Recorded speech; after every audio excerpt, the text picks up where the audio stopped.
రోజు వర్షం కొడుతుంది, ఎందుకు కొడుతుందో ఏమో.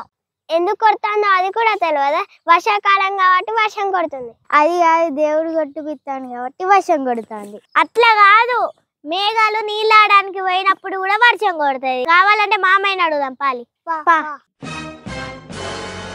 మామయ్య మామయ్య వర్షం ఎందుకు కొడుతుంది? వర్షం ఎందుకు కొడుతుందా మీకు ఎట్లా చెప్పాలంటే, ఇప్పుడు మనకు ఎండాకాలం ఉందా, ఎండాకాలం ఎండలు బాగా కొడతాయి. బాగా కొట్టడం వల్ల మన చెరువులల్లా నదులల్లా ఉండే నీరు ఏమవుతుంది, ఆవిరై పైకి పోతుంది. పైకి పోయిన తర్వాత ఏమవుతుంది, చాలా దూరం పైకి పోయిన తర్వాత అక్కడ టెంపరేచర్ తక్కువ ఉండి అవి చల్లగా మంచిగానో సెటిల్ అయి ఉంటాయి. అవి మేఘాలు. ఆ మేఘాలు అట్లా దూరం ప్రయాణిస్తూ ఉంటాయి.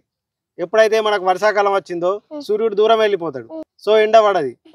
చల్లటి గాలి వీచింది అనుకో, ఆ చల్లటి గాలి ఇప్పుడు చల్లటి గాలి ఐసుకు తాకితే ఏమవుతుంది, కరిగిపోతుంది. అలాగే అవి కరిగిపోయి మన భూమి మీద పడుతుంది. అవే వర్షం.